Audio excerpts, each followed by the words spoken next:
Noticentro 1, CMI. Buenas noches, comienzan las noticias. El siguiente es un breve anticipo de los hechos más importantes de hoy en Colombia. El candidato presidencial Alejandro Gaviria no irá a la coalición de la esperanza, será candidato independiente. Confirma así la primicia de Noticentro 1 CMI. El exministro Gaviria también criticó a la coalición de la esperanza. Ampliaremos esta noticia en nuestra emisión nacional a las 9 de la noche. 180 soldados que permanecían retenidos ilegalmente en Tibú, norte de Santander, fueron liberados. Los uniformados estaban bloqueados por no menos de 600 campesinos. Ampliación de esta noticia en nuestra emisión nacional de las 9 de la noche. Las ventas en el día sin IVA rompieron récord. Hasta hace nada más una hora aproximadamente ascendían a 6,9 billones de pesos. Esto significa un crecimiento superior al 400% respecto al primer día sin IVA del año pasado. Ampliaremos esta noticia a las 9 de la noche. Las siguientes son las noticias más importantes del mundo hoy. Se acaba Facebook. En su reemplazo nace Meta. Reorganización de la red. Zuckerberg explica cambio de nombre. Colombianos pueden volver a viajar a Inglaterra sin cuarentena ni pagos adicionales. Para ingresar a Inglaterra solo se exigirá a los colombianos vacunación completa. Medicamento antidepresivo podría ser tratamiento contra COVID grave. En Estados Unidos surgen dudas sobre vacunar a los niños. Biden a punto de lograr acuerdo con demócratas sobre su plan de inversión social. Dinosaurio en la ONU pide que a los humanos no les pase igual que a ellos. Polémica por cancelación de transmisión del encuentro del presidente Biden con el Papa. Presidente de la JEP, Eduardo Cifuentes, habla sobre espaldarazo total de la Corte Penal Internacional. Ningún poder puede intentar reformar la JEP, advierte la Corte. Con Claudia Palacios y Margarita Ortega. Sacudida por serios golpes a su reputación y por varias fallas técnicas, la gigante digital Facebook cambia de nombre. Su fundador, Mark Zuckerberg, anunció el nacimiento de Meta, la compañía con la que buscará desarrollar el mundo virtual para ofrecer soluciones al mundo real.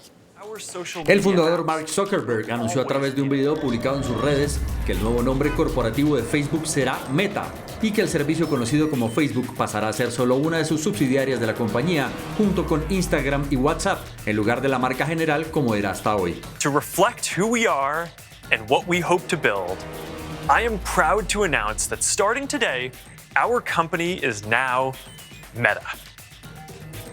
Our mission remains the same. It's still about bringing people together. Zuckerberg explicó con una serie de videos conceptuales que la visión de Meta será desarrollarse en el metaverso, un nuevo concepto que vincula la realidad virtual con la vida cotidiana de las personas y que busca suplir digitalmente todas sus necesidades. Así, Zuckerberg mostró cómo podría, por ejemplo, entrenar de manera virtual con la campeona olímpica de esgrima o sentarse alrededor de una mesa durante una reunión virtual con participantes ubicados en distintas partes del mundo. E incluso, las compañías podrían diseñar sus propias oficinas virtuales en el metaverso para atender a sus clientes y sus negocios presencialmente dentro de la red. Facebook confirmó que contratará a 10,000 personas en Europa para desarrollar este concepto. From now on, we're going to be metaverse first, not Facebook first. That means that over time, you won't need to use Facebook to use our other services. And as our new brand starts showing up in our products, I hope that people come to know the Meta brand and the future that we stand for. Zuckerberg también anunció que las llamadas de Messenger llegarán a la realidad virtual.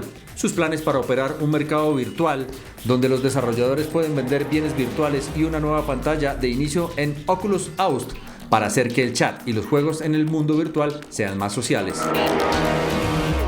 Para los analistas del mercado, un cambio de marca podría ser parte de un esfuerzo por reparar la reputación de Facebook y pasar la página luego de una serie de catástrofes en las relaciones públicas de la compañía, incluyendo el testimonio de una de sus ex empleadas que señala que Facebook prioriza sus ingresos por encima del bienestar de la sociedad, permite la desinformación de sus plataformas y tiene fallas en su contenido que causan efectos negativos en la salud mental de los usuarios jóvenes.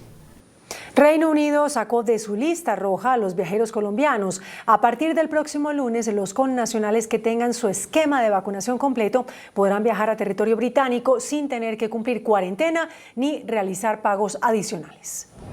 El gobierno británico anunció este jueves que eliminará de su lista roja de destinos de viaje de riesgo por coronavirus a 7 países que todavía mantenían esa categoría, entre esos Colombia. A partir del próximo lunes, los pasajeros procedentes de Colombia, Perú, Panamá, República Dominicana, Haití, Venezuela y Ecuador, con pauta completa de vacunación, ya no tendrán que permanecer durante 10 días en un hotel designado por el gobierno, ni cumplir con un periodo de cuarentena para cada persona, ni pagar 2.285 libras, unos 2.700 euros. I should point out, though, that all of this only applies to people coming here who are fully vaccinated. And for those who are not, I'm afraid it's still pre-departure testing. It's a day 2-8, it's a day 8 test. Those all have to be PCR tests. So this is a regime which is much more straightforward, but only applies to people fully vaccinated, as you might expect. El ministro de Transporte de Reino Unido, Grant Shapps, recalcó al mismo tiempo que no modificará por ahora el sistema de calificación de destinos y que en cualquier momento se puede volver a añadir a cualquier país a la lista roja. Well, it's really good news today. In addition to having 0 countries on the red list, there's no more managed quarantine for the moment. We've also got another 30 countries where we'll be recognizing their vaccine program effectively. So from those additional countries, people will be able to come here. That means there are over 135 countries and territories worldwide where we recognize their certification for double vaccinated people. Los mayores de 18 años que no estén completamente vacunados o bien que procedan de un territorio donde el certificado de vacunación no esté reconocido por Reino Unido, deberán aislarse durante 10 días a su llegada en una locación elegida por ellos y someterse a 3 test, 1 antes de volar y 2 más en los días posteriores a su llegada. Una nueva alarma sanitaria estalló entre las autoridades británicas al confirmar la aparición de una nueva cepa. Se trataría de la variante Delta Plus, derivada de la peligrosa cepa Delta, que ya es la dominante en todo el mundo. Después de que se detectaran en países como Reino Unido, Israel y Estados Unidos algunos casos de la variante Delta del coronavirus, ahora se detectaron en España unos 30 casos. Un sublinaje de la variante Delta ligeramente más transmisible ha extremado el celo de epidemiólogos y microbiólogos. El nombre técnico de esta subvariante de la Delta es AY4.2 y se detectó por primera vez en el Reino Unido este verano, según el Centro Europeo de Control de Enfermedades. Según los expertos, esta se diferencia de la Delta, predominante en Europa actualmente, porque tiene 5 mutaciones y puede ser entre un 10% y un 15% más contagiosa en comparación a la variante original. Según varios estudios científicos, la variante Delta Plus tiene más posibilidades de infectar las células pulmonares con mayor eficacia en comparación con Delta. También comprobaron que tanto Delta como Delta Plus se inhibieron del mismo modo, por lo que la nueva variante podría no representar ningún peligro para las personas vacunadas. Un medicamento antidepresivo de bajo costo funcionaría como un tratamiento efectivo contra los casos de COVID graves. Se trata de la fluvoxamina, píldora utilizada para tratar la depresión y el trastorno obsesivo compulsivo que reduce la inflamación y que arrojó resultados prometedores en un estudio de baja escala. El tratamiento completo de la píldora costaría unos $4, mientras que los tratamientos intravenosos de anticuerpos cuestan unos $2.000. Las autoridades de Estados Unidos podrían encontrar un nuevo problema en esta nueva fase de vacunación, pues según un estudio, la gran mayoría de padres y madres de familia tienen dudas sobre las vacunas para los menores de edad y no están dispuestos a inmunizar a sus hijos. Una vacuna contra el COVID-19 podría estar disponible para los niños pequeños pronto, y los líderes de salud pública dicen que vacunarlos podría ayudar a poner fin a la pandemia, pero solo si los padres en efecto los vacunan. Una encuesta publicada por la Fundación Kaiser Family sugiere que en el mejor de los casos eso es incierto. La mayoría de los padres estadounidenses de niños de 5 a 11 años dice que no vacunará a sus hijos más pequeños de inmediato. Del total de encuestados, solo el 27% dijo que vacunará a sus hijos contra el virus tan pronto como haya una vacuna disponible. Aproximadamente el 76% de los encuestados dijo que estaba muy o algo preocupado por el efecto secundario a largo plazo, mientras que al 71% les preocupan los efectos secundarios graves, y el 66% de las personas encuestadas dijeron que les preocupaban los efectos de la vacuna en la fertilidad futura de los niños. El gobierno chino puso otra ciudad bajo confinamiento total. Esta es la tercera población que cierra el país en menos de una semana. Ya hay más de 6 millones de personas en cuarentena. La ciudad china de Heihei confinó a sus habitantes después de la aparición de un solo caso de COVID-19, ya que las autoridades temen los riesgos de contagio a menos de 100 días del inicio de los Juegos Olímpicos de Invierno en Pekín. La población en la frontera con Rusia ordenó este jueves a sus habitantes quedarse en casa, salvo en caso de emergencia. El vasto municipio comenzó a realizar test de detección de coronavirus a sus 1,6 millones de habitantes. El transporte público está suspendido y ningún vehículo puede salir de la ciudad. China, que registró en la última jornada solo 23 nuevos casos de infección, controló ampliamente la epidemia desde la primera boreal de 2020 con la adopción de medidas drásticas, entre ellas el cierre de las fronteras y la política de tolerancia cero. Por eso, ante un único contagio, cierran ciudades completas. Hasta el momento, cerca de 6 millones de chinos son ahora objeto de medidas de confinamiento, 2 días después de una decisión similar decretada en la gran ciudad de Lanzhou. Rusia superó las 1.150 muertes y 40.000 contagios de COVID-19 en un solo día. Marcó así un nuevo doble récord. Rusia continúa luchando por contener el aumento de infecciones y muertes.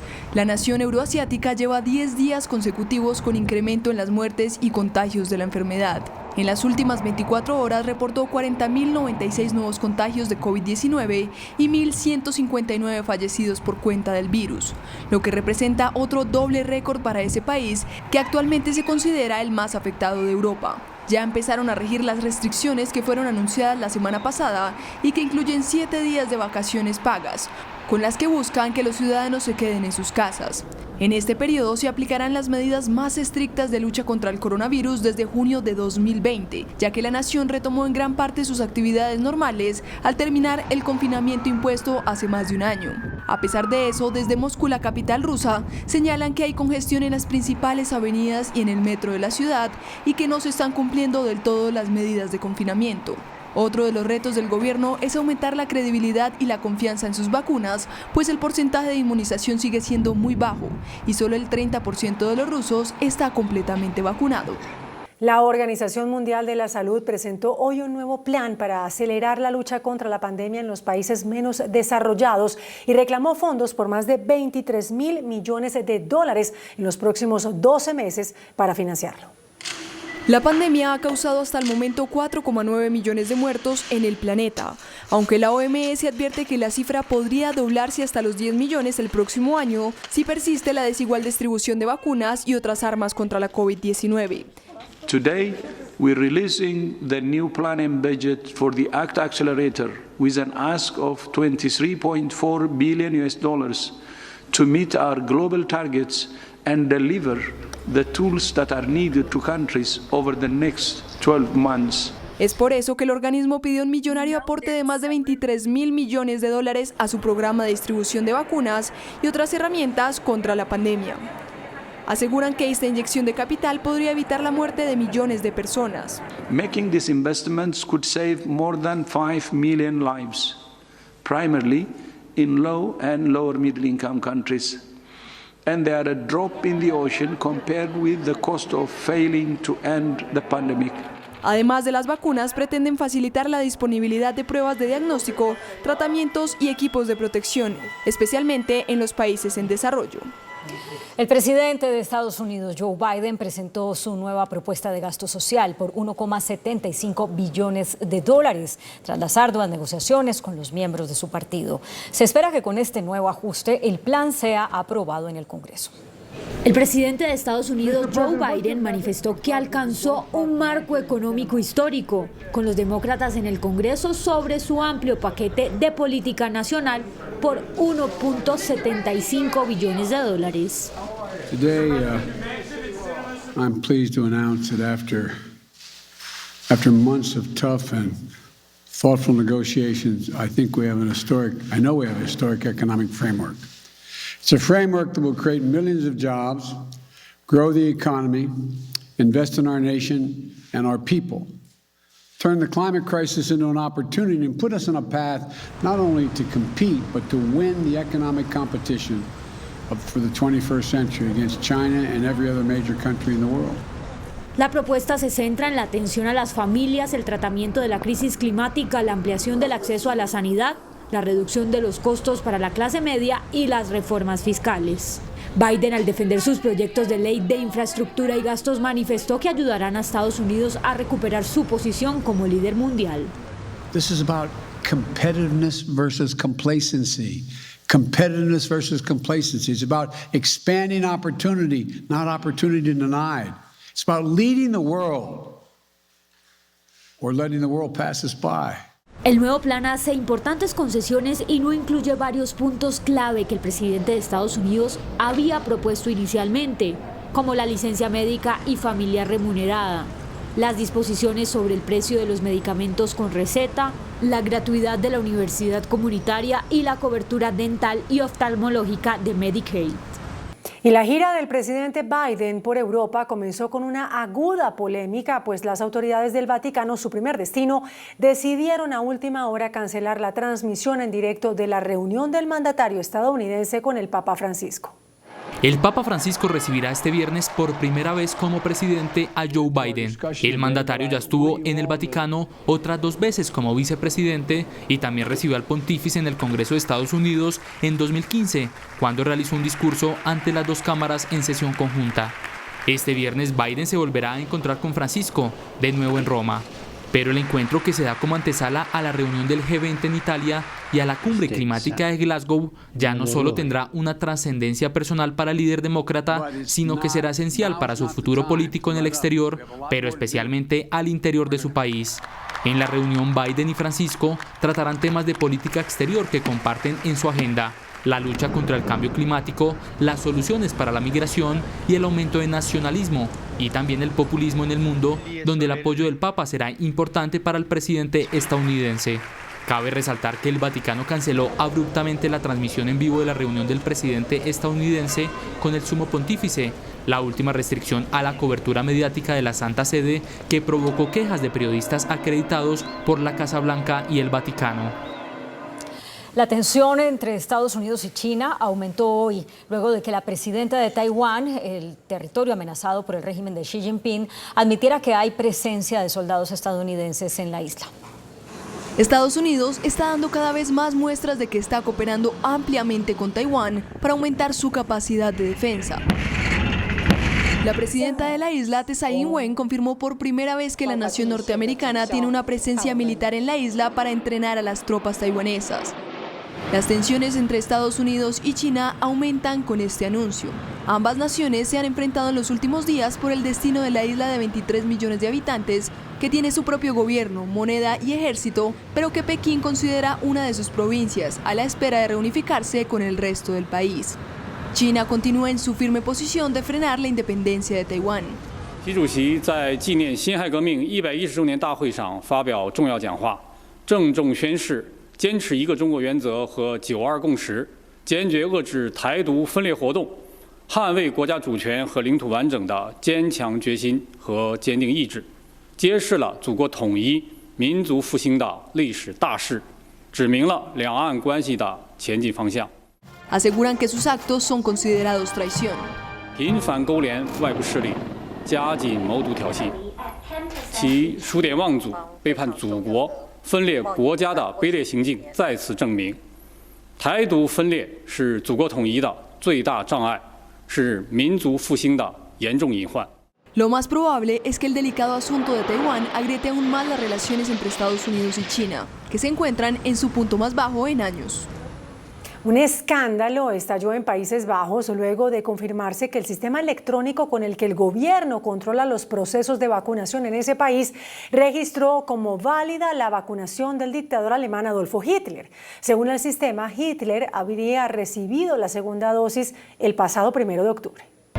El Ministerio de Salud y de Justicia de Países Bajos investiga un ciberataque en el que se logró crear un certificado de vacunación COVID-19 con código QR en el que se registra al dictador alemán Adolf Hitler con fecha de nacimiento del 1 de enero de 1900. En el portal de verificación de código para vacunados se certifica que Hitler había completado su esquema de vacunación contra el coronavirus tras recibir la segunda dosis el 1 de octubre.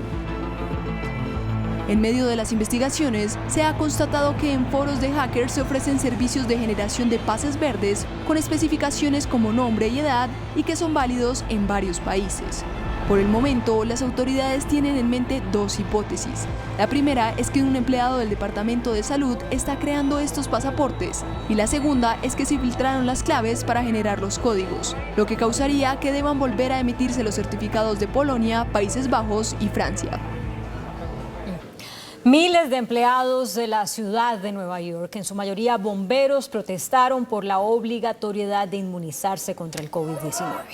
El alcalde Bill de Blasio anunció el 20 de octubre que todos los trabajadores de la ciudad deben recibir al menos una dosis de la vacuna contra el coronavirus antes de las 5 de la tarde del 29 de octubre y que si no lo hacen serán sancionados sin remuneración. Corea del Norte le ordenó hoy a sus habitantes comer menos durante los próximos 4 años, esto para hacer frente a la severa crisis alimentaria que golpea al país. Desde el régimen de Corea del Norte le pidieron a la población que reduzca la cantidad de alimentos que come al menos hasta 2025. Esto se debe a que los norcoreanos están sufriendo niveles de hambre como pocas veces han padecido debido a la escasez de comida, producto del cierre de fronteras con el gigante asiático, en un intento de frenar la propagación de coronavirus y a las erráticas políticas económicas que se destinan más al desarrollo armamentístico que a la vida doméstica. Si bien la apertura comercial con China fijada para 2025 es vital para la recuperación económica del país que sufre una importante recesión desde principios de 2020, las autoridades afirman que las posibilidades de que esto suceda antes de esa fecha son muy pocas. Sin embargo, los ciudadanos denuncian que la situación es de extrema gravedad y que es impensable llegar a 2025 en estas condiciones. Es más, muchas familias temen no contar con los recursos necesarios para superar el invierno. La recuperación económica de Estados Unidos se frenó. Un nuevo informe del gobierno confirmó que en el tercer trimestre del año la tasa de crecimiento solo registró un aumento del 0,5%. Debido a distintos problemas en la cadena de suministro y el aumento de los casos de coronavirus con la variante Delta que frenaron la actividad en tiendas, fábricas y restaurantes, el crecimiento de la economía estadounidense se ralentizó bruscamente durante el tercer trimestre del año. El Producto Interno Bruto ajustado a la inflación creció un 0,5% entre julio y septiembre, según el Departamento de Comercio. Esta cifra es inferior al 1,6% registrado en el segundo trimestre, lo que ha frustrado las anteriores esperanzas de que la recuperación se acelerara a medida de que avanzara el año. El crecimiento del gasto de los consumidores, que ha contribuido a impulsar la recuperación, se ralentizó hasta el 0,4% desde el 2,9% del segundo trimestre. En medio de la peor crisis causada por la pandemia, el Banco Central de Brasil realizó el mayor aumento de las tasas de interés de los últimos 20 años. El emisor brasilero confirmó que a partir de hoy los tipos de interés se aumentarán en 1,5 y quedarán a partir de mañana en 7,75%. El Banco Central también advirtió que habría un aumento similar de tasas en diciembre para evitar que la erosión de las finanzas públicas corra el riesgo de impulsar la inflación más allá de la meta. Miles de personas, en su mayoría centroamericanas y haitianas, se siguen sumando a la llamada Caravana Madre, que marcha lentamente hacia la capital de México. Una caravana conformada por unos 4.000 migrantes centroamericanos atraviesa el estado de Chiapas en México con la esperanza de llegar a Estados Unidos, en donde buscan encontrar mejores condiciones de vida. La caravana, conformada por personas de países como Honduras, El Salvador y Guatemala, partió el sábado pasado desde la ciudad mexicana de Tapachula. Los migrantes caminan cansados bajo altas temperaturas y a un ritmo lento por los niños, ancianos y embarazadas que viajan en el grupo. Aprovechan algunos tramos para descansar. El miércoles llegaron a Villa Comaltitlán y este jueves de madrugada prosiguieron la ruta. Van más de 1.256 niños menores de 7 años. Menores de 18 en total son más de 1.500 niños. Si hablamos de menores de 18, 65 mujeres embarazadas, 3 de ellas con más de 8 meses. Según los propios integrantes de la marcha, su lema es por la libertad, la dignidad y la paz. Exigen el respeto de las autoridades para lograr avanzar sin violencia. Sin embargo, la Comisión Interamericana de Derechos Humanos denunció el uso excesivo de la fuerza por parte de las fuerzas de seguridad mexicanas durante los operativos de control migratorio. Los centroamericanos huyen de la violencia, el desempleo y la pobreza que azotan a sus países de origen. Las elecciones del próximo 7 de noviembre en Nicaragua buscan perpetuar en el poder al presidente Daniel Ortega, así lo denunció la Comisión Interamericana de Derechos Humanos. Según el último informe de la CIDH, órgano de la OEA, las elecciones del 7 de noviembre en Nicaragua buscan perpetuar en el poder al presidente Daniel Ortega en forma indefinida y mantener privilegios e inmunidades en un contexto de represión, corrupción, fraude electoral e impunidad estructural. El documento nota especialmente que no se ha implementado ninguna de las medidas para promover elecciones libres planteadas por la Asamblea General de la OEA. En su última reunión, el organismo instó a Nicaragua a impulsar una reforma electoral para garantizar la transparencia de los comicios, pero el gobierno de Ortega rechazó la resolución. El reporte de la CIDH destaca que este año, de manera insólita, fueron detenidas arbitrariamente más de 30 personas, incluidos 7 precandidatos a la presidencia que permanecen privados de la libertad. Fue suspendida la indagatoria del expresidente de Argentina, Mauricio Macri. Macri tenía que declarar sobre el presunto espionaje ilegal a familiares de las víctimas del submarino Ara San Juan, siniestrado en 2017. El juzgado federal de Dolores dijo que no hay fecha para una nueva citación y que el exmandatario no podrá declarar hasta que el presidente Alberto Fernández lo releve del llamado secreto presidencial, que le impide hablar sobre ciertos temas relacionados con la seguridad nacional. Un dinosaurio irrumpió en la sede de las Naciones Unidas para hacer un llamado de atención a la humanidad. En un video difundido por el Programa de Naciones Unidas para el Desarrollo, un dinosaurio se toma el recinto donde se llevaba a cabo la Asamblea General y le recrimina a la humanidad que va de camino a su propia extinción y que el único culpable de eso sería el mismo hombre.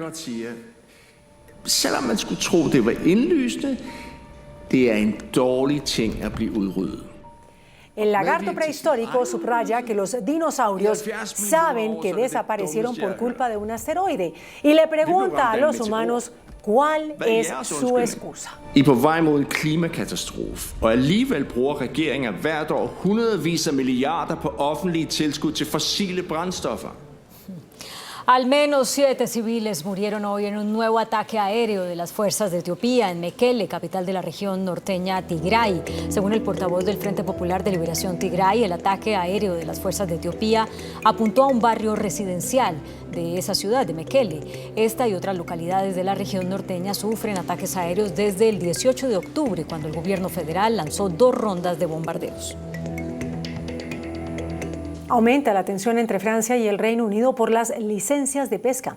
El gobierno francés anunció que un buque pesquero de bandera británica fue detenido, una acción que llega en medio de las tensiones entre ambos países a propósito de las licencias de pesca en aguas británicas tras el Brexit. La ministra francesa del Mar declaró que esta acción no es una guerra, pero es un combate.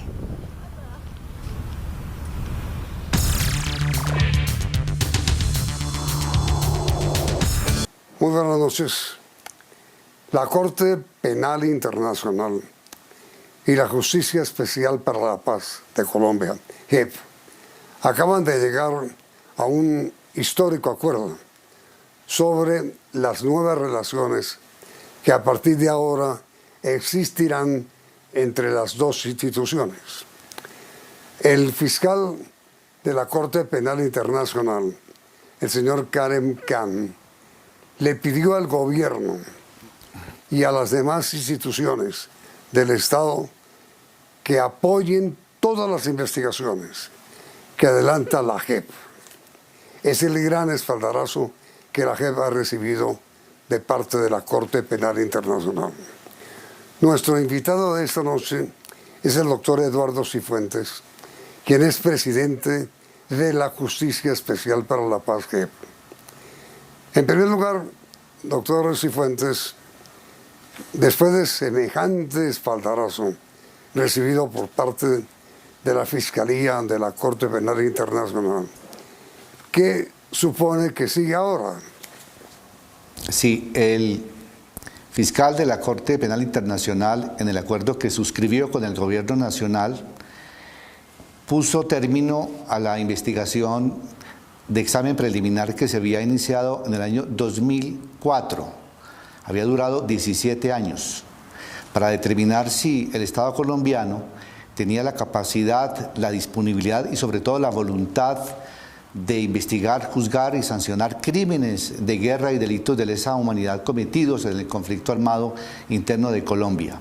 Una investigación que en examen preliminar dura 17 años, no tenía antecedentes en la Corte Penal Internacional. Gracias, como lo ha señalado el fiscal de la Corte Penal Internacional, a la existencia de la JEP y particularmente a sus resultados, por el momento pone término a esa intervención y se inicia una nueva fase de relaciones de la CPI con el Estado colombiano y en particular con la JEP. A partir de ahora, es esta jurisdicción la que tiene competencia exclusiva sobre esos crímenes, sobre esos delitos, y señala por eso muy claramente el señor fiscal de la Corte Penal Internacional que la JEP debe ser apoyada integralmente por el Estado colombiano, por este gobierno, por los próximos gobiernos, deben abstenerse de interferir en sus funciones, deben concederle todos los medios a su disposición.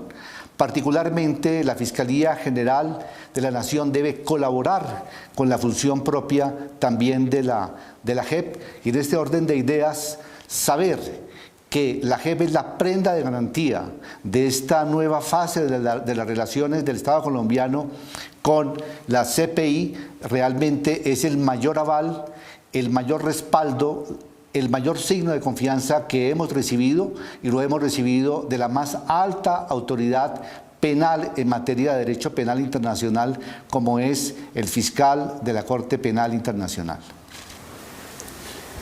Mire, doctor Cifuentes, este espaldarazo tan rotundo de la Corte Penal Internacional supone una desautorización total a las críticas que tanto el gobierno, a través del mismo presidente y a través del partido de gobierno, encabezado por el presidente Uribe, han hecho a la JEP. ¿No le parece? Desde luego, un punto importante que ha señalado el fiscal es el estatus constitucional de la JEP, y señala que precisamente podría reanudar en cualquier momento la investigación si se afecta la estructura constitucional y normativa de la jurisdicción. No tiene sentido, por ejemplo, en este sentido, el proyecto que ha radicado el Centro Democrático en el Congreso de Colombia, buscando una vez más reformas constitucionales dirigidas a crear dentro de la jurisdicción una especie de jurisdicción penal militar, en la cual se prevé que los magistrados sean designados por el presidente de la República. De acuerdo con este documento que ha sido suscrito por el propio presidente Duque con la Corte Penal Internacional en cabeza del fiscal, se señala el deber de preservar la estructura constitucional y normativa actual de la JEP. Esto es una muestra adicional de que ante la comunidad internacional el acuerdo de paz es valioso, la JEP es indispensable, está dando resultados plenos, y por consiguiente el llamado que le hace la justicia penal internacional a las autoridades colombianas es respetar la autonomía de la jurisdicción, darle todos los medios necesarios, no intervenir en sus funciones y mantener su estatus constitucional. Pero ahí tenemos una duda, doctor Cifuentes. En el comunicado final, la declaración del fiscal de la Corte, se dice claramente que no respaldan ningún tipo de reforma como el que se pretende introducir a la JEP en este momento en el Congreso. Pero eso no es intervenir en el poder legislativo, que pues tiene funciones que no deben ser recortadas por ninguna institución internacional. En absoluto, porque Colombia, al suscribir el Estatuto de Roma, se comprometió con la función de investigar, juzgar y sancionar estos crímenes internacionales, y para estos efectos una reforma en ese sentido altera de una manera sustancial la forma de administrar justicia de manera imparcial por parte de la jurisdicción. Está efectivamente en este momento, sería una intervención, dado que además los procedimientos de investigación ya han comenzado, tanto con exmiembros de las FARC como miembros de la Fuerza Pública y terceros. En este momento, una intervención del Congreso en ese sentido es intervenir frente a una función judicial autónoma, y por eso se consideraría una situación grave que llevaría a una actuación inmediata a la Corte Penal Internacional. Sobre este particular, además, quiero señalar que hay un giro radical en la Corte Penal Internacional. No habrán más investigaciones preliminares de 17 años. Ha señalado claramente el fiscal Khan que ante una circunstancia de estas u otras que alteren el funcionamiento, la estructura de la JEP, intervendría de manera inmediata, y no serían intervenciones de 17 años, sino ipso facto.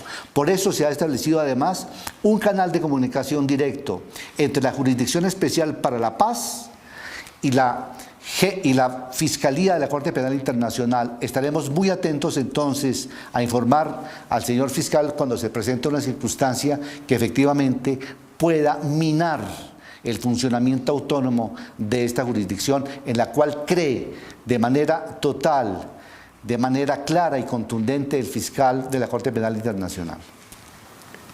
Es decir, doctor Cifuentes, para que quede totalmente claro, la superación del examen preliminar que la Corte Penal Internacional ha hecho en el acuerdo al que se llegó con el gobierno y con la JEP, supone que hay unas condiciones claras para que ese acuerdo se respete por parte de las dos instituciones, especialmente por la Corte, que si se llega a violar o a no cumplir ese acuerdo preliminar, pues no se desconoce por parte de la Corte el acuerdo y actuará ipso facto.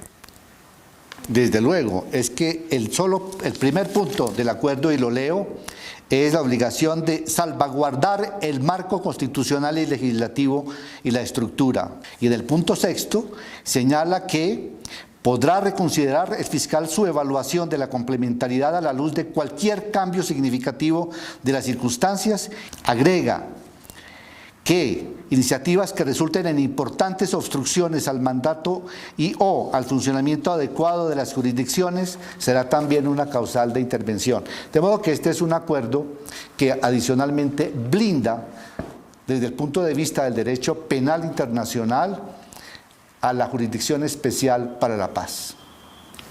Es decir, en resumen, por disposición del acuerdo al que se ha llegado preliminar con la Corte Penal Internacional, se acaban a partir de ahora todos los ataques, se deben acabar, del Centro Democrático, del presidente Uribe y del gobierno contra la JEP.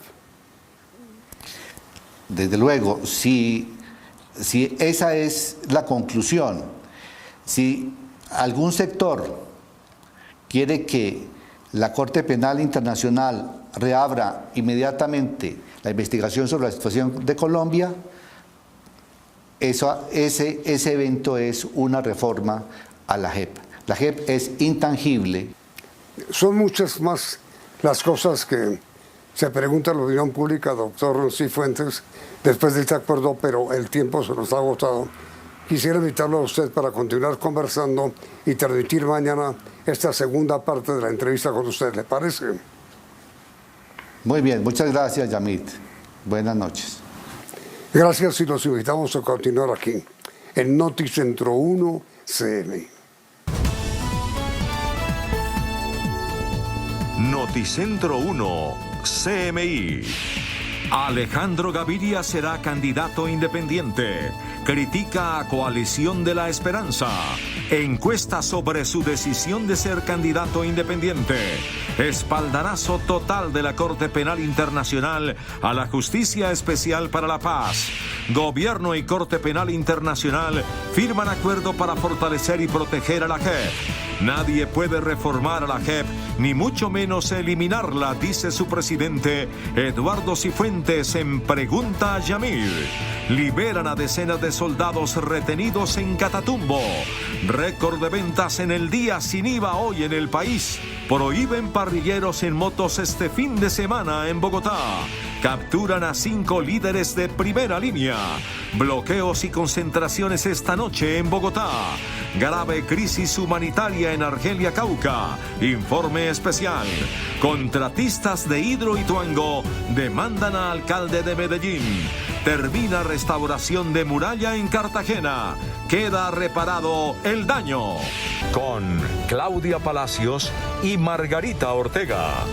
Iniciamos nuestra segunda hora de noticias. El candidato presidencial Alejandro Gaviria reveló los motivos que lo llevaron a no participar en una consulta con la Coalición de la Esperanza. Asegura que en esa coalición hay precandidatos con una pretendida superioridad moral y anunció que sigue su campaña como aspirante independiente. Como lo anticipó Noticentro 1 CMI este miércoles, Alejandro Gaviria, candidato independiente, oficializó su ruptura con la Coalición de la Esperanza. A pesar de la buena voluntad de Humberto de la Calle y Juan Manuel Galán, no salió bien. No encontré ánimo de unión ni siquiera para una consulta en marzo. Será siempre muy difícil unirse alrededor de una pretendida superioridad moral, de los señalamientos y la suspicacia. Dijo el exrector de los Andes, quien busca firmas para inscribir su candidatura presidencial, que se mantiene como independiente, pero buscando la coalición de fuerzas de centro. Quiero seguir trabajando en la construcción de un centro político incluyente, que represente el cambio y que al mismo tiempo se oponga a la agenda del centro democrático anclada en el pasado y a las falacias de la izquierda radical y mesiánica que pretende cambiarlo todo sin plan, sin rumbo y sin método. De acuerdo con el exrector de los Andes, la propuesta que él representa es la que busca vencer los miedos y la polarización de izquierda y derecha. Colombia quiere el cambio, no el suicidio. No tenemos que escoger entre dos miedos. Colombia requiere una agenda que nos permita recuperar la confianza y la seguridad, que nos devuelva la ilusión, que renueve el compromiso con la paz y nos saque de la crisis actual, producto de un mal gobierno y una pandemia terrible. Propongo una agenda de reformas ambiciosa en la justicia, el empleo, las pensiones, el desarrollo rural, la política antidrogas y la sostenibilidad. Tras explicar las motivaciones que lo llevaron a alejarse de la Coalición de la Esperanza, el candidato presidencial Alejandro Gaviria insiste en que trabajará por construir un centro incluyente, un centro que logre la presidencia de la República en el 2022. Trabajaré en la conformación de una consulta de centro que se una alrededor de las ideas liberales, el reformismo democrático, la implementación de los acuerdos de paz y la moralización de la política. A 7 meses de las elecciones presidenciales, con el no de Alejandro Gaviria a la Coalición de la Esperanza, se agita el panorama político presidencial. Y ante la decisión de Alejandro Gaviria de no ingresar a la Coalición de la Esperanza, Noticentro 1 CMI contrató una encuesta con el Centro Nacional de Consultoría sobre el tema. Estos son los resultados. La encuesta del Centro Nacional de Consultoría fue realizada este jueves 28 de octubre. A la pregunta, Alejandro Gaviria ha declarado que su candidatura es independiente, que no hará parte de la Coalición de la Esperanza. ¿Usted está de acuerdo con esa decisión? Sí, 31%. No, 32%. ¿No sabe, no responde? 37%. Segunda pregunta. ¿Usted simpatiza con la candidatura a la presidencia de Alejandro Gaviria? Sí, 28%. No, 51%. ¿No sabe, no responde? 21%. Esta es la ficha técnica de la encuesta. Y ante el revuelo que causó la decisión de Alejandro Gaviria sobre no hacer parte de la Coalición de la Esperanza, otros precandidatos presidenciales como Enrique Peñalosa y Juan Carlos Echeverry lo invitaron a sumarse a otra coalición, la de la experiencia. Noticentro 1 CMI buscó a los candidatos de la Coalición de la Esperanza, pero no fue posible hablar con ellos, guardaron silencio. Y otros precandidatos presidenciales propusieron una nueva coalición de centro. Sergio Fajardo entonces le tiene susto a Alejandro Gaviria, entonces quiere que no se acerque por allá. Pero esto no tiene nada que ver con lo que de verdad le importa a Colombia, que es hacer un equipo con personas que hayan demostrado resultados y que vayan a producir de verdad progreso, seguridad. Invito a Enrique Peñalosa, a Federico Gutiérrez y a Alejandro Gaviria a que conformemos la coalición de la experiencia para que defendamos la democracia, que se sepa que en 4 años el que sea escogido de nosotros como presidente sí va a entregar el gobierno. La gente lo que le preocupa es el centro, pero el centro de la mesa, que estén las 3 comidas al día en el centro de la mesa. Que cuando la gente vaya al centro de las ciudades no lo atraquen o no lo roben. Miren, la gente está cansada de la inseguridad, de la corrupción, de la falta de oportunidades. Por el centro político, para hacerle entonces frente a la coalición de la esperanza, surge la coalición de la experiencia. El gobierno y la Corte Penal Internacional firmaron un acuerdo para proteger y fortalecer la justicia especial para la paz. Además, se suspende una investigación preliminar a Colombia por presuntas violaciones a los derechos humanos. El fiscal de la Corte Penal Internacional, Karim Khan, aseguró que Colombia está cumpliendo sus compromisos internacionales en materia de justicia. I am delighted to say I can step out of the preliminary examination stage. This does not mean an end to the support, to the engagement, as I've mentioned. Aclaró que el cierre del examen preliminar está condicionado al respeto de la autonomía de la JEP y a que haya avances permanentes en el juzgamiento de los crímenes de guerra y delitos de lesa humanidad. To ensure JEP and the other institutions, the ordinary courts, the justice and peace law tribunal system are properly funded, and to ensure that there is no political or other interference in the process. El cierre condicionado del examen preliminar se hizo mediante un acuerdo con el gobierno. Se reconoce también la existencia de una justicia transicional que está regida por los principios de verdad, justicia, reparación y no repetición. Todos los colombianos tenemos que seguir velando para que no exista impunidad, para que haya sanciones, para que haya verdad, para que haya reparación efectiva a las víctimas. El examen de la Corte Penal Internacional está centrado en falsos positivos, violencia sexual y desplazamiento forzado. Pues a propósito, el presidente de la Justicia Especial para la Paz, Eduardo Cifuentes, advirtió que ahora nadie podrá eliminar ni reformar ese sistema de justicia transicional. En Pregunta Yamit, que se emite de lunes a viernes a las 8:30 de la noche por este canal, el presidente de la JEP, Eduardo Cifuentes, aseguró que el acuerdo entre Colombia y la Corte Penal Internacional blinda a la JEP de cualquier intento de modificación. Un punto importante que ha señalado el fiscal es el estatus constitucional de la JEP y señala que precisamente podría reanudar en cualquier momento la investigación si se afecta la estructura constitucional y normativa de la jurisdicción. No tiene sentido, por ejemplo, en este sentido, el proyecto que ha radicado el Centro Democrático en el Congreso de Colombia buscando una vez más reformas constitucionales dirigidas a crear dentro de la jurisdicción una especie de jurisdicción penal militar. Aseguró que si se incumple el acuerdo, solicitará que se reabra el caso sobre Colombia en la Corte Penal Internacional. Y en el acuerdo firmado hoy con la Corte Penal Internacional, el gobierno del presidente Iván Duque se compromete a fortalecer la JEP y a no permitir ninguna interferencia ni cambios en la justicia transicional. Según el acuerdo, el gobierno seguirá informando a la Fiscalía de la Corte sobre los avances en las investigaciones y los procesamientos en Colombia. Sin embargo, la Corte reconoce que está demostrada la capacidad y voluntad de Colombia hasta la fecha para administrar genuinamente la justicia relacionada con crímenes de competencia de la Corte Penal. En el acuerdo firmado por el presidente Duque y el fiscal Khan, se advierte que el gobierno se compromete a continuar apoyando los procesos pertinentes ante las diferentes instancias judiciales, incluyendo la justicia ordinaria, el sistema de justicia y paz y la Jurisdicción Especial para la Paz. Además, precisa que el gobierno continuará salvaguardando su marco constitucional y legislativo establecido, así como su estructura. El gobierno deberá asignar el presupuesto necesario, prevenir cualquier interferencia, brindar seguridad y protección al personal judicial. Según el acuerdo, el gobierno seguirá informando a la Fiscalía de la Corte sobre los avances en las investigaciones y los procesamientos en Colombia. Pero el acuerdo advierte que la Corte podrá reconsiderar su evaluación de la complementariedad a la luz de cualquier cambio significativo de las circunstancias y si llega a haber una medida que pueda obstaculizar significativamente el progreso y o la autenticidad de los procedimientos o cualquier suspensión o revisión del esquema judicial establecido en el acuerdo de paz.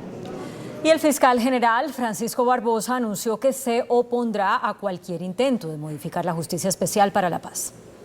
El fiscal general Francisco Barbosa también fijó su posición sobre los intentos de modificar la JEP en el Congreso de la República.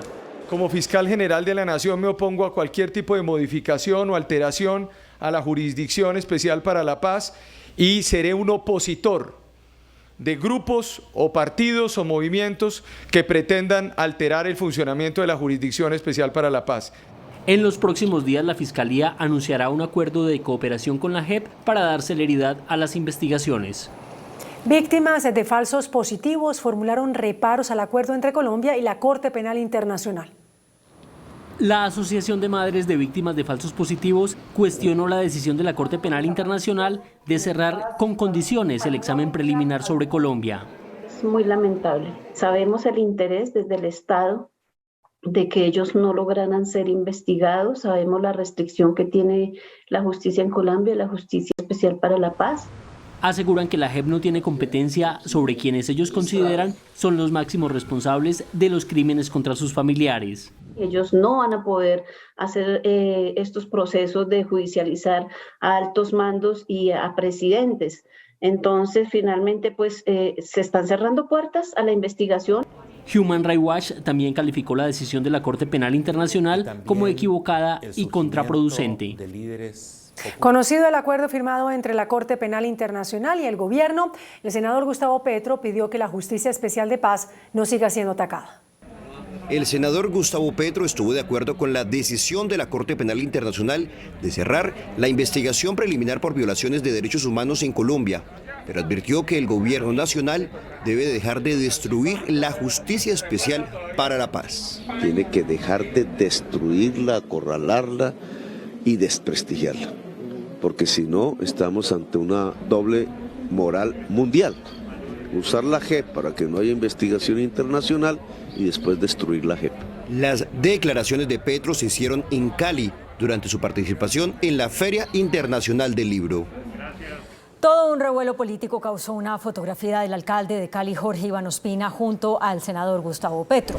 En la foto se ve al mandatario local y al candidato compartiendo mesa en un reconocido restaurante de la capital del Valle.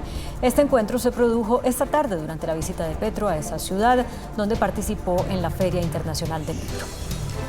Hace pocas horas fueron dejados en libertad los 180 soldados que permanecían retenidos ilegalmente por campesinos en la región del Catatumbo. 180 soldados pertenecientes a la segunda división del ejército fueron liberados hace pocas horas por un grupo de campesinos que los tenían retenidos ilegalmente desde el pasado martes en horas de la tarde en la vereda Orú 7, municipio de Tibú. Como mediadores intervinieron la Personería de Tibú y la Defensoría del Pueblo. Pese a este impasse, las labores de control a los cultivos ilícitos continuarán por parte del ejército en la zona del Catatumbo, en donde hay sembradas 42.000 hectáreas de matas de coca. El Catatumbo se ha convertido en los últimos meses en una de las zonas más conflictivas del país por la presencia de distintos grupos al margen de la ley que se disputan el territorio por el negocio del narcotráfico. La primera jornada del día sin IVA resultó todo un éxito. La ministra de Comercio, Jimena Lombana, reveló que las ventas alcanzan cerca de 7 billones de pesos. La primera jornada del día sin IVA registró cifras récord con ventas de 6.9 billones de pesos para un crecimiento de 430% frente a 2020. Los hogares colombianos demandaron productos como computadores, electrodomésticos y prendas de vestir. Las regiones con mayor número de ventas fueron Bogotá, Antioquia, Valle del Cauca, Cundinamarca y Atlántico. De acuerdo con el Ministerio de Comercio, la jornada se dio sin contratiempos y sin incidentes. Anunciar el éxito de esta jornada, los resultados en ventas, la cantidad de transacciones, la ausencia de problemas relacionados con congestiones y aglomeraciones, el flujo ágil y eficiente en las transacciones, tanto locales comerciales como en línea, pues nos han llevado a estos resultados positivos. El comercio organizado cumplió con los protocolos de bioseguridad y resaltó los niveles de crecimiento en ventas. Si sumamos el crecimiento de las ventas hechas en las plataformas electrónicas, más las ventas en efectivo, que pudieron generar un 25% adicional, pues podríamos decir que fundamentalmente crecimos por encima del 30%, superando los 7 billones de pesos en ventas en este día. El comercio digital también registró crecimientos con una participación de 688.000 millones de pesos para un alza de 116%. Tenemos ya una ruta de transformación digital a través de comercio electrónico, de apropiación de las herramientas de consumo digitales en los consumidores, lo cual es realmente fundamental, y también en los comercios. La segunda jornada del IVA será el 19 de noviembre. La alcaldía de Bogotá prohibió el parrillero en moto durante el puente festivo. Este fin de semana coinciden varias actividades que tienen en alerta a las autoridades. Halloween, Bogotá despierta, el partido entre Millonarios y La Equidad, el plan Éxodo, retorno y la quincena. A partir de mañana, viernes, a las 6 de la tarde y hasta el lunes a la medianoche, no habrá autorización de parrillero en moto. Se expone que la motocicleta sea inmovilizada y solo la podrá recuperar después del puente festivo. ¿Pero quiénes estarán exentos de la prohibición? Fuerza pública, las academias de automovilismo que tengan motos registradas, pero también las empresas de valores que tengan registro oficial. Y ojo, porque la alcaldía recomienda no sacar a los niños a pedir dulces en la noche de Halloween. Invitamos a los padres de familia a celebrar el Halloween con sus niños en su casa o dentro de su conjunto residencial, no afuera en las calles. La policía dispuso 17.000 hombres para custodiar la ciudad durante el fin de semana.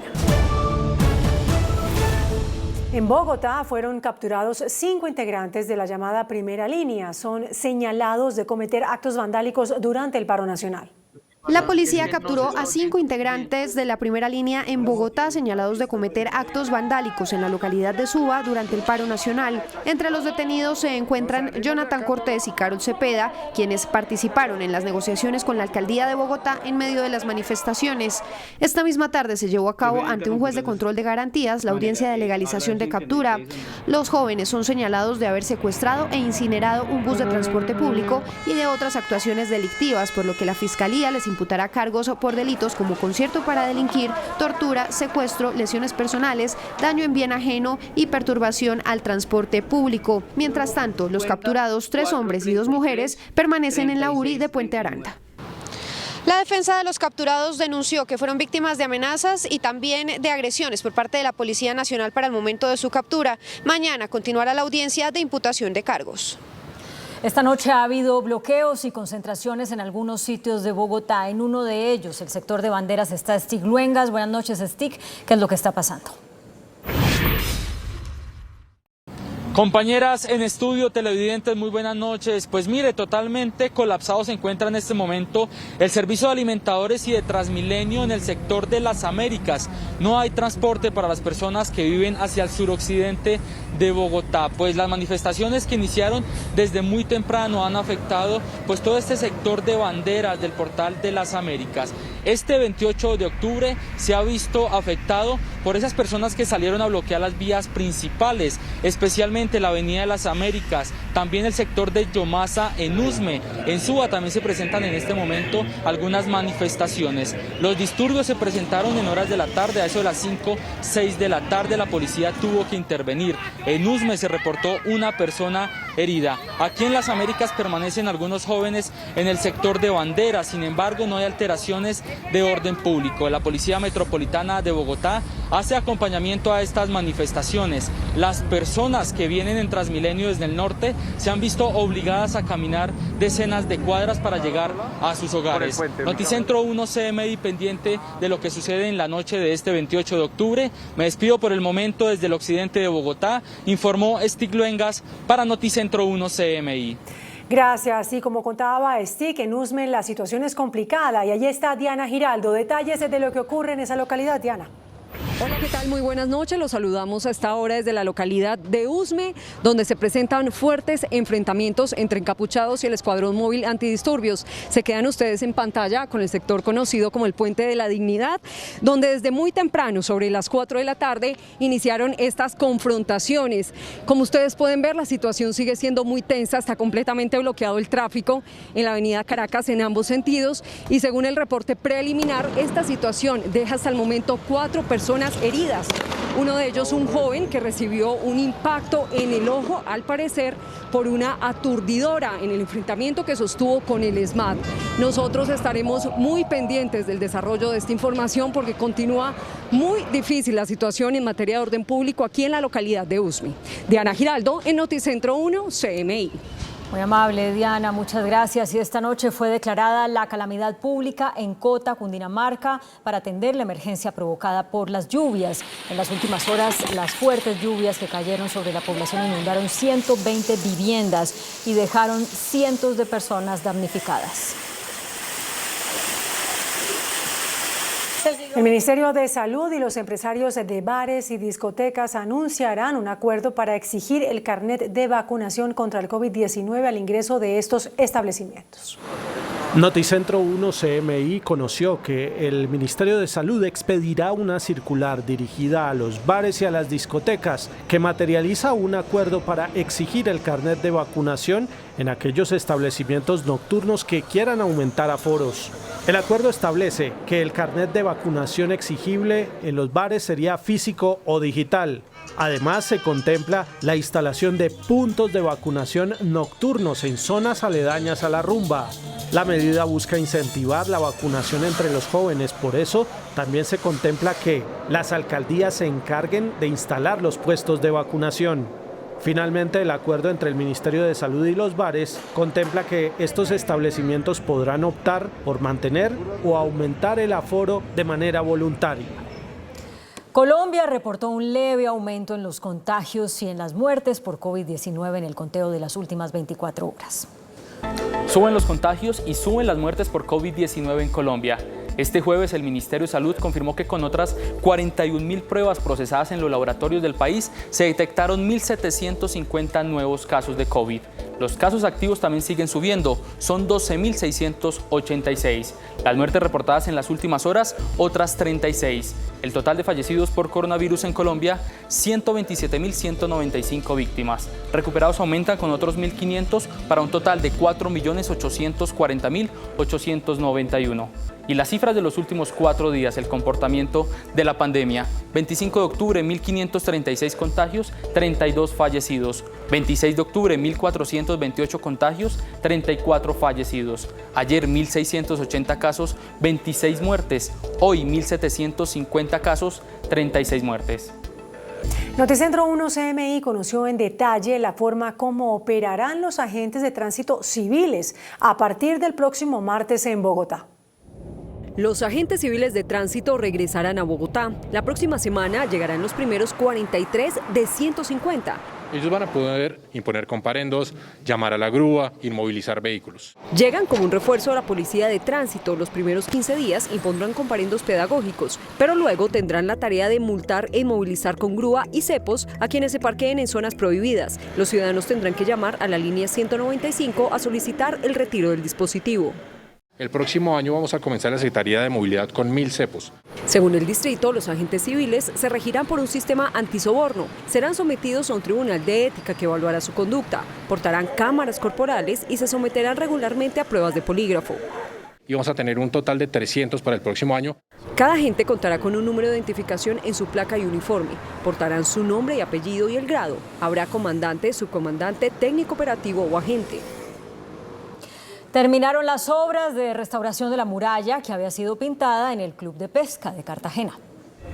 A un día de que se vence el plazo para la entrega del fuerte de San Sebastián de Pastelillo, blanco de polémica tras ser pintado por el Club de Pesca hace más de 2 meses, la Dirección de Patrimonio y Cultura informó cuál es el estado de la muralla. Tenemos la buena noticia para contarle a la ciudadanía que los trabajos han sido finalizados y el Ministerio ha recibido de manera satisfactoria este mantenimiento. También hemos estado conversando con los arquitectos a cargo de la obra y nos han contado todos los procesos que llevaron a cabo para poder restituir el bien a su estado original. Las obras del fuerte fueron verificadas por la arquitecta para la Dirección del Patrimonio del Ministerio de Cultura, Mónica Orduña, quien realizó hoy un recorrido al lugar. Noticentro 1 CMI llegó hasta Argelia, en el Cauca, escenario de la grave crisis humanitaria causada por los enfrentamientos entre grupos armados ilegales y el ejército. Informe especial con nuestro enviado William Parra. Compañera, muy buenas noches. La saludo a esta hora de uno de los 7 albergues que ha instalado la administración del municipio de Argelia para atender la crisis humanitaria que dejan más de 11 días de enfrentamientos entre grupos armados. Aquí en el Coliseo principal de Argelia se encuentran 1.127 personas desplazadas, equivalentes a 624 familias. El miedo habita en Argelia, la paz fue efímera y hoy se vive una nueva guerra que deja una crisis humanitaria y un desplazamiento masivo que solo en 2021 afecta a más de 6.000 personas que tuvieron que abandonar sus hogares. Lo que siempre ellos piden es que por favor desalojar los terrenos por donde ellos van pasando, desalojar la parte del municipio por donde ellos quieren ir cogiendo, como ganando cancha, digámoslo así, como ganando terreno, porque la idea de estos grupos armados es cogerse todo el cañón del Micay para ellos poder controlar todo lo que se maneja de aquí hasta abajo, del principio del cañón del Micay hasta el final. Son 7 albergues habilitados para atender a los desplazados que huyen de la violencia, pero que no pierden la esperanza de un pronto retorno. El miedo en Argelia siempre es latente por debido a las presencias de los grupos. Acá operan varios grupos al margen de la ley, y la gente sí expresa temor a regresar por el debido enfrentamiento y los continuos desplazamientos masivos que han ocurrido en el territorio.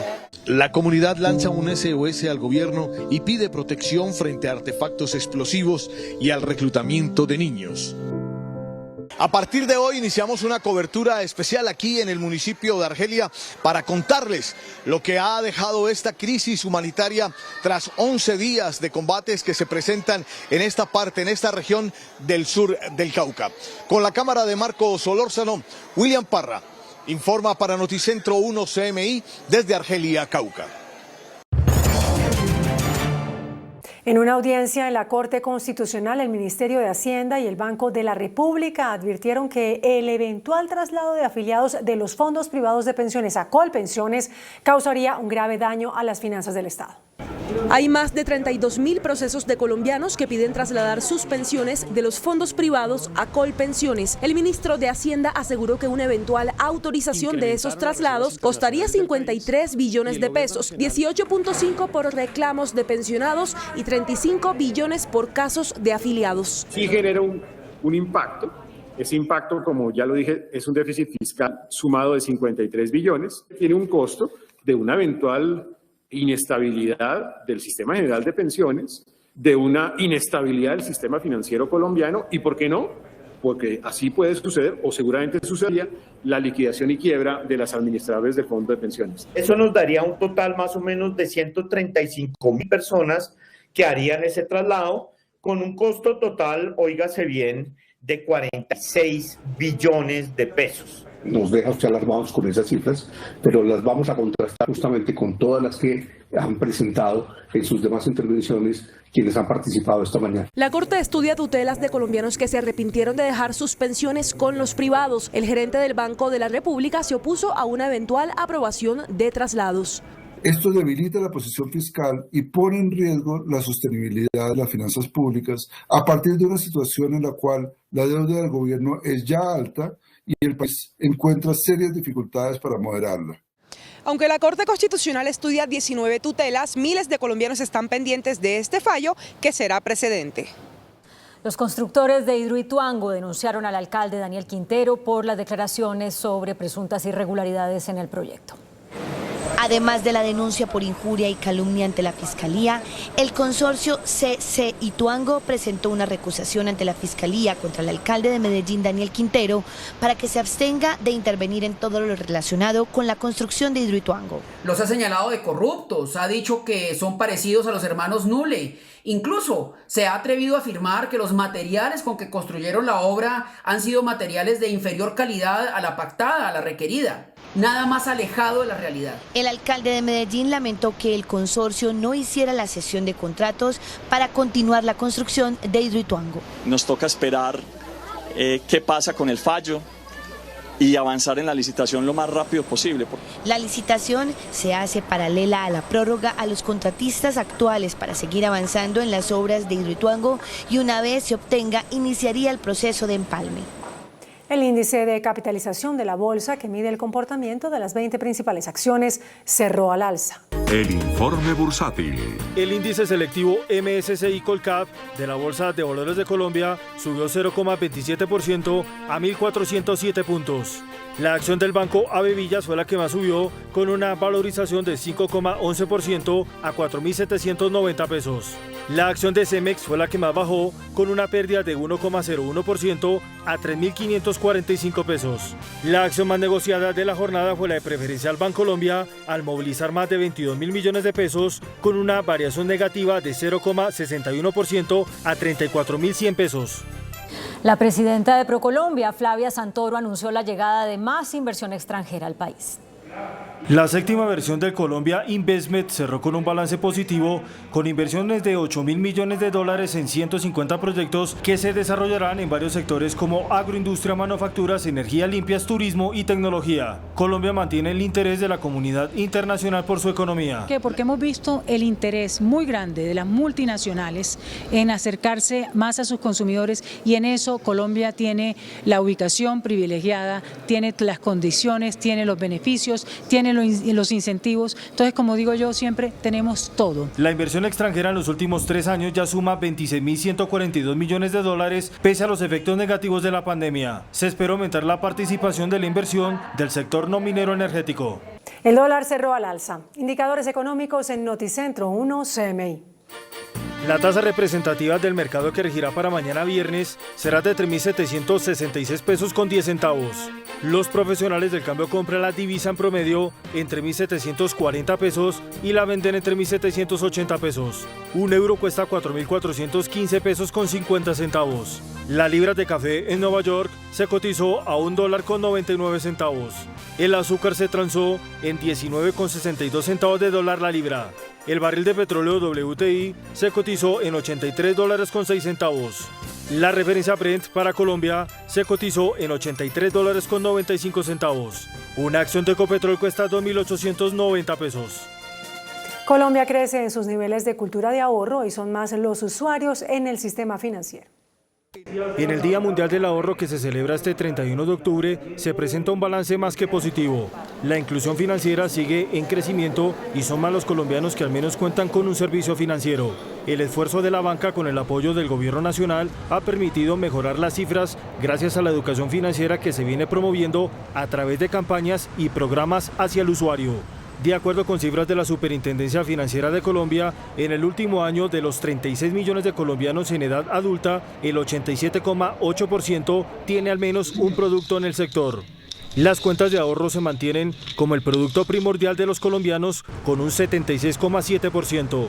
Sí hubo un incremento del nivel de ahorro del 2020 debido a la pandemia y sobre todo a través de productos digitales, pero sigue habiendo un reto que se tiene que cubrir a través de educación financiera, lo que va a impulsar que a futuro el ahorro sea mayor, sobre todo con miras a lo que tiene que ver con el retiro, con un buen retiro.